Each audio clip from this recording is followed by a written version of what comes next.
Welcome बच्चों। Today we are solving the exercise 10A का first question. ये देखो नया टॉपिक है रेशियो प्रोपोर्शन यूनिटरी मेथड। अब यहाँ पे आपको रेशियो को सबसे पहले क्वेश्चन जो आया है वो पूछा है find each of the following ratios in the simplest form. ठीक है, आपको जो गिवन रेशियो है उसको सिंपलेस्ट फॉर्म में लाना है।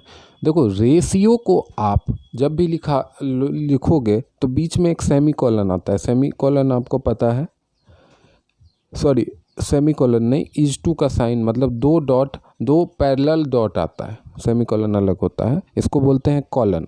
इस सिंबल को बोलते हैं कॉलन। ये जो दो डॉट आप लिखा हुआ देखोगे लास्ट में, जैसे फर्स्ट क्वेश्चन का देखो 3:7, तो ये जो इज टू बोलते हैं इसको कॉलन सिंबल बोलते हैं। तो कभी भी रेशियो का जो सिंबल है वो कॉलन सिंबल ही होता है। तो कभी भी दो नंबर के बीच अगर रेशियो दिखा रहे हो तो आप कॉलन सिंबल लगाओगे। अब ये सब तो बेसिक बात है, आप लोगों ने थ्योरी पार्ट में पढ़ रखा है।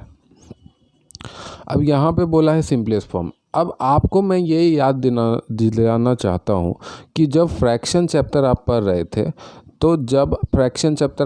थे तो उस चैप्टर में भी आपको सिंपलेस्ट फॉर्म का आया था। याद आया? हाँ, याद आया तो बहुत अच्छी बात है, और नहीं याद आया तो आपने प्रैक्टिस नहीं किया। फ्रैक्शन का आपने वो बना के रखा है कि फ्रैक्शन भारी है इसलिए उसको प्रैक्टिस नहीं करोगे और फ्रैक्शन छोड़ दोगे। तो मैंने आपको बोला था कि फ्रैक्शन आपको कहीं पीछा नहीं छोड़ने वाला है। और फ्रैक्शन अगर आपका वीक है तो रेशियो प्रोपोर्शन भूल जाओ, क्योंकि सारा खेला फ्रैक्शन का ही है। इसमें देखो कैसा खेला है। तो देखो 24:56 का जो रेशियो है उसको आपको सिंपलेस्ट फॉर्म में करना है। अब 24:56 को आप कैसे लिख सकते हो? कोई भी रेशियो को आप फ्रैक्शन के फॉर्म में लिख सकते हो। अगर 1:2 है तो उसको लिखोगे 1/2, जैसे फ्रैक्शन में लिखते हो। अगर 25:72 है तो उसको लिखोगे 25/72 फ्रैक्शन के फॉर्म में। जैसे यहाँ है 24:56। अब रेशियो को अभी डायरेक्ट आपको इस टू सिंबल का यूज नहीं किया है, 24:56 ऐसे लिख के दिया है। तो 24:56 को कैसे लिख सकते हैं? 24 डिवाइडेड बाई या अपॉन 56। अब इसको सिंपलेस्ट फॉर्म में कैसे लाएंगे? अब रेशियो ख़त्म हो चुका है, अब सिर्फ फ्रैक्शन बचा है। जैसे फ्रैक्शन आया, जो फ्रैक्शन में रूल अप्लाई करते थे सिंपलेस्ट फॉर्म में लाने के लिए, वही रूल रेशियो में भी अप्लाई होगा, है ना। तो 24 और 56 को मान लो कि ये फ्रैक्शन पढ़ रहे हो, अभी रेशियो भूल जाओ। तो फ्रैक्शन का चैप्टर में सिंपलेस्ट फॉर्म में कैसे लाए थे बेटा? न्यूमरेटर और डिनोमिनेटर दोनों का एलसीएम लिए थे। याद है? न्यूमरेटर और डिनोमिनेटर का एलसीएम लिए थे। अब यूट्यूब पे आप 10A का चैप्टर बहुत सारे यूट्यूबर से पढ़ सकते हो। आपको कहीं भी जो है HCF निकालने के लिए नहीं बोलेंगे, वो बोलेंगे कि नियरेस्ट नंबर से डिवाइड दो, फिर उसको डिवाइड दोगे तो फिर मतलब डिवाइड देते रहो जब तक कि सिंपलेस्ट फॉर्म नहीं है। क्यों वैसा छपरा में हम पढ़ें? क्यों वैसा फेरा में पढ़ें? हम डायरेक्ट हम HCF निकाल लेंगे। HCF निकालना हमको आता है। सेकेंड चैप्टर में हमने बहुत अच्छा से डिफरेंट मेथड पढ़ा है HCF निकालने का। डायरेक्ट HCF निकाल लेंगे और डायरेक्ट HCF को न्यूमरेटर और डिनोमिनेटर दोनों में डिवाइड लगा देंगे। उसके बाद जो नंबर मिलेगा न्यूमरेटर और डिनोमिनेटर में, भगवान भी चाहे तो उसको डिवाइड नहीं कर सकता है, क्योंकि वो जो है वो सिंपलेस्ट फॉर्म में आ गया है। वो एकदम वैलिड रूट है। अब आपको ढेर सारे टीचर्स बोलेंगे कि जो आपको लग रहा है कि दोनों को डिवाइड देगा उसको डिवाइड देते जाओ, और तब तक देते जाओ जब तक कि वो डिवीजन देना बंद नहीं हो जाता। तो हमारे पास तो लगता है बहुत सारा समय है ना, एक ही क्वेश्चन में डिवाइड देते देते निकल जाएगा। अगर आप HCF निकाल लेते हो तो आपको एक बार डिवाइड देना है और आंसर आ जाएगा। अब आपके पास ऑप्शन है कि आप कौन सा ऑप्शन लोगे। तो देखो मैंने पूरा जो आपका रेशियो का चैप्टर सॉल्व करवाया है वो इसी मेथड पे करवाया है कि हम लोग तुक्का मार के पहले एक नंबर से डिवाइड देंगे, फिर कुछ आएगा, फिर उसको डिवाइड देंगे, तब तक डिवाइड देते रहेंगे जब तक सिंपलेस्ट फॉर्म में नहीं आ जाए। वो मैंने मेथड नहीं अपनाया है।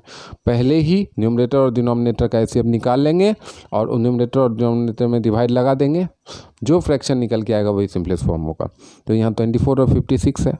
अब HCF मैंने सबका निकाला है, साइड में लेफ्ट हैंड साइड में लिखा हुआ है। अब HCF को मैं एक्सप्लेन नहीं करूंगा, उससे वीडियो का लेंथ बढ़ेगा। अगर आपको दिक्कत आती है तो डिटेल सॉल्यूशन राइट साइड में दिया हुआ है, राइट साइड में मैंने कर रखा है। डिवीजन मेथड से किया, डिवीजन मेथड से आसानी से हो जाता है। तो देखो यहाँ 24 और 56 का जो HCF है वो क्या निकल के आता है 8। अब न्यूमरेटर और डिनोमिनेटर में हम लोग कौन से नंबर से डिवाइड करेंगे कि सिंपलेस्ट फॉर्म में आ जाइए, तो 8 से 2 डायरेक्ट 3/7, क्योंकि 8 3 जा 27 और 8 7 जा 56, तो 3:7 इसका आंसर आ गया। अब कुछ बोलेंगे कि पहले 24 और 56 को 3 से दो, फिर कुछ आएगा, फिर उससे दो, फिर कुछ आएगा, तब जाके तुम्हारा 4-5 स्टेप के बाद 3/7 आएगा। लेकिन यहाँ देखो 1 स्टेप में आ गया और ये एकदम सही है, इसमें एक नंबर नहीं कटेगा। ठीक है, सेकेंड क्वेश्चन देखो, 84 पैसे टू ₹3। अब बेटा आपको पैसे और रुपीज़ के बीच में रिलेशन पता होना चाहिए। हालांकि आप सबको पता है, फिर भी मैं बता देता हूँ कि 1 रुपये में 100 पैसे होते हैं। 1 रुपये में 100 पैसे होते हैं। तो कभी भी 2 यूनिट का जब कंपैरिजन करना हो या ऐड करना हो या रेशियो निकालना हो, इस चैप्टर में हम लोग रेशियो निकाल रहे हैं, तो कभी भी 2 यूनिट के साथ जब कोई ऑपरेशन करना हो, कंपेयर करना हो, रेशियो निकालना हो, तो दोनों यूनिट सेम होना चाहिए। देखो पैसा और रुपीज़ दोनों जो है मनी का एक अलग अलग यूनिट है, एक छोटा यूनिट है, एक बड़ा यूनिट है, लेकिन दोनों को रेशियो निकालने के लिए एक कोई पर्टिकुलर यूनिट में ला लेंगे, या तो दोनों को रुपीज़ में कन्वर्ट कर लेंगे या दोनों को पैसे में। अब देखो रुपीज़ में कन्वर्ट इसीलिए नहीं कर रहे हैं क्योंकि 84 पैसे को रुपीज़ में कन्वर्ट करेंगे तो वो डेसिमल में चला जाएगा, आपको पता है 0.84 हो जाएगा, और डेसिमल से फिर तुम्हारा कैलकुलेशन जो है कॉम्प्लेक्स हो जाएगा, फिर तुमको दिक्कत होगा। इसीलिए हम क्या करते हैं, हम लोग सजेस्ट करते हैं आप लोग को कि ये आप पैसे में कर लो। हर समय अगर छोटा यूनिट में कन्वर्ट करोगे तो आप फायदे में रहोगे, चाहे किलोग्राम मतलब वेट के में हो, चाहे मास में हो चाहे लिक्विड के कंपैरिजन में हो, किसी में भी। तो यहाँ पे 84 पैसे को 84 पैसे ही रहने दिए और 3 पैसे को क्या कर दिए 100 से मल्टीप्लाई कर दिए, तो हो गया 300 पैसे, क्योंकि 1 रुपये में 100 पैसे हैं। ठीक है, अब 84 पैसे टू 300। अब यहाँ ध्यान रखो, कुछ बच्चों ने ये गलती भी किया है कि जैसे यहाँ 84 पैसे टू 300 पैसे, तो 300/84 लिख देते हैं। आपको ऑर्डर याद रखना है, जो पहले आता है नंबर उसको न्यूमरेटर में डालोगे, जो दूसरा बार जो सेकेंड प्लेस पे आता है उसको नीचे न्यूमरेटर में डालोगे। तो देखो 84 पैसे पहले आया है तो न्यूमरेटर में 84 पैसे अपॉन डिनोमिनेटर में 300 पैसे। ठीक है, 84/300। अब 84 और 300 का HCF निकालेंगे। 84 और 300 का HCF निकालेंगे तो देखो राइट साइड में मैंने HCF डिवीज़न मेथड के थ्रू पूरा डिटेल वे में निकाल के रखा है, आपके स्क्रीन पे कंप्लीटली विजिबल है। अगर आपको HCF निकालने में कोई भी दिक्कत है तो आप एकदम उसको फॉलो करो। तो HCF निकल के कितना आता है 12। अब न्यूमरेटर और डिनोमिनेटर में हम उस HCF से डिवाइड लगा देते हैं, तो 84 डिवाइड बाई 12 न्यूमरेटर में कितना हो गया 7, और नीचे डिनोमिनेटर में 300 डिवाइड बाई 12 कितना हो गया 25। ठीक है, तो 7/25 यानी कि सिंप्लीफाइड मतलब सिंपलेस्ट फॉर्म में ये रेशियो क्या हो गया 7 पैसे इस टू 25 पैसे। अब यहाँ पे 7 पैसे इस टू 25 पैसे बोल सकते हो या 7:25 बोल सकते हो। अब थर्ड क्वेश्चन देखो, 4 kg टू 750 ग्राम। अगेन वही बात, 4 kg और ग्राम, kg और ग्राम दोनों जो है वो वेट का मेजर करने के लिए एक यूनिट है, एक छोटा यूनिट है, एक बड़ा यूनिट है। तो छोटा यूनिट में दोनों को कन्वर्ट कर लेते हैं, जैसा कि मैंने आपको पहले भी सजेस्ट किया था। तो 4 kg को अगर आप ग्राम में कन्वर्ट करोगे तो 1 kg में 1000 ग्राम होता है, तो 4 kg में 4000 ग्राम। ये सब मेंटली करने की चीज़ है, इसलिए मैंने ये कहीं भी नहीं लिखा है। अगर आपको ये भी करने में दिक्कत है तो मेरा बहुत ही सिंपैथी है आपसे। ठीक है, तो देखो 4000 ग्राम टू 750 ग्राम, तो 4000 ग्राम टू 750 ग्राम। अब देखो फिर से पहला नंबर को न्यूमरेटर में 4000 को डालेंगे, अपॉन में डिनोमिनेटर 750 को डालेंगे, तो 4000/750। अब देखो एक जीरो ऊपर में कट गया, ये तो बहुत आसान है, आप लोग देखते ही काट देते हो, तो मुझे तो बताने की भी ज़रूरत नहीं है ना। अब 400/75 बचा।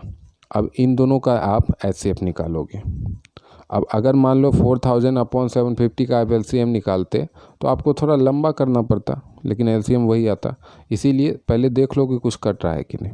तो 475 का राइट साइड में डिटेल एचसीएफ मैंने निकाल रखा है डिवीजन मेथड से, क्या निकल के आया 25, इसलिए न्यूमरेटर और डिनोमिनेटर में 25 से ही डिवाइड लगा दिया। तो न्यूमरेटर में 400 डिवाइड बाई 25 तो आया 16, और डिनोमिनेटर में 75 डिवाइड बाई 25 तो आया 3, तो 16/3 यानी 16:3 इसका सिंप्लीफाइड रेशियो निकल के आता है।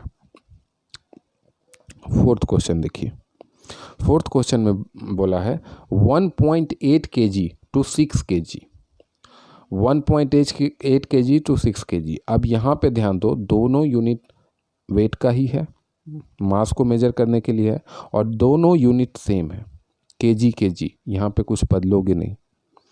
अब आप बोलोगे सर दोनों को ग्राम में बदल लेते हैं, आसानी होगा, कोई दिक्कत नहीं है, हो जाएगा। देखो 1.8 पहले लिखेंगे क्योंकि वो पहले नंबर आया तो न्यूमरेटर में चला गया, दूसरा है 6 kg तो उसको डिनोमिनेटर में डाल दिया, तो 1.8 डिवाइडेड बाई 6 है ना। अब वो जो पॉइंट है ऊपर से उड़ेगा तो नीचे 10 आ जाएगा, तो 18/60 हो गया, 18/60 हो गया। अब 18 और 60 का हम लोग एचसीएफ निकाल लिए, तो 6 निकल के आया। राइट हैंड साइड में डिटेल एचसीएफ मैंने निकाल रखा है, अगर आपको कोई भी दिक्कत है तो आप उसको फॉलो करो। तो 6 से ऊपर नीचे न्यूमरेटर और डिनोमिनेटर में डिवाइड लगाया। न्यूमरेटर में 6 3 जा 18 होता है, इसलिए न्यूमरेटर में 3 बचा, और डिनोमिनेटर में 6 10 जा 60 होता है, इसलिए नीचे 10 बचा, तो 3/10 बचा। यानी इसका जो सिंप्लीफाइड रेशियो निकल के आता है वो क्या आता है, 3:10। फिफ्थ क्वेश्चन देखिएगा, 48 minutes to 1 hour. 48 minutes to 1 hour का क्या मतलब है, दोनों जो है टाइम का ही यूनिट है, एक मिनट है एक आवर है, एक छोटा यूनिट है एक बड़ा यूनिट है, तो आपको 1 आवर को भी मिनट्स में कन्वर्ट कर लेना है। तो इसलिए मैंने लिखा नेक्स्ट लाइन में उसी को तो मतलब कि चेंज करके मॉडिफाई करके 48 मिनट्स टू 60 मिनट्स, ठीक है, 48 मिनट्स टू 60 मिनट्स। अब 48 डिवाइडेड बाई 60 हो गया, क्यों हो गया, क्योंकि पहला जो वैल्यू है वो न्यूमरेटर में जाता है, दूसरा वैल्यू डिनोमिनेटर में। अब 48 और 60 का डिटेल्ड एचसीएफ मैंने राइट हैंड साइड में निकाल के रखा है, अगर आपको कोई भी दिक्कत है तो आप उसको फॉलो करो। एचसीएफ निकल के आता है 12, इसलिए न्यूमरेटर और डिनोमिनेटर दोनों में हम लोग ने उससे डिवाइड लगा दिया। न्यूमरेटर में 12 4 जा 48 होता है, इसलिए न्यूमरेटर में 4 है। डिनोमिनेटर साइड में 12 5 जा 60 होता है, इसलिए डिनोमिनेटर में 5 आ गया, तो 4/5 यानी 4:5 इसका सिंप्लीफाइड रेशियो आ गया। 6 नंबर देखो, 2.5 kilometre to 900 metre, 2.5 kilometre to 900 metre, ठीक है सर। 2.5 किलोमीटर को क्या है करेंगे हम लोग, मीटर में कन्वर्ट कर लेंगे, क्योंकि दोनों जो है वो डिस्टेंस को भी मेजर करने का यूनिट है। किलोमीटर और मीटर दोनों ही डिस्टेंस को मेजर करने का ही यूनिट है, लेकिन हम लोग अलग अलग यूनिट में कंपेयर नहीं कर सकते, उसको सेम यूनिट में ले आते हैं। और मैंने आपको बताया है कि छोटे यूनिट में लाओगे तो आपको कैलकुलेशन आसान पड़ेगा। तो 2.5 किलोमीटर का कितना हो जाएगा, 2400 मीटर, क्योंकि 1 किलोमीटर में 1000 मीटर होता है, तो 2.5 को आप 1000 से मल्टीप्लाई कर दोगे, तो 2400 मीटर टू 900 मीटर, ये हमारा मॉडिफाइड क्वेश्चन हो गया। अब इसको को सॉल्व करना है। अब 2400 पहले है तो वो न्यूमरेटर में गया और 900 डिनोमिनेटर में गया, तो 2400 डिवाइडेड बाय 900, ऊपर 2 0 नीचे 2 0 कट गया, 24/9 बचा, ठीक है, 24/9 बचा। अब कुछ बच्चे क्या करेंगे कि 24/9 को एचसीएफ निकालना, 24 और 9 का एचसीएफ निकालना, 24 और 9 का एचसीएफ निकालोगे तो निकल के आएगा 3। Detail HCF right hand side में मैंने करके रखा है, आप उसको फॉलो करो अगर आपको एचसीएफ निकालने में दिक्कत जा रहा है तो 24/9 का एचसीएफ 3 निकल के आता है। ऊपर नीचे न्यूमरेटर और डिनोमिनेटर में 3 से डिवाइड लगा दिया, इसलिए न्यूमरेटर में 8 3 जा 20 क्या बोलते हैं 3 8 जा 24 आता है, तो वहाँ पे 8 बचा, और डिनोमिनेटर में 3 3 जा 9 आता है, इसलिए 3 बचा, तो 8/3 यानी 8:3 इसका सिंप्लीफाइड रेशियो आ गया, सिंपलेस्ट फॉर्म में जो रेशियो आता था। Thank you for watching this video, have a nice day.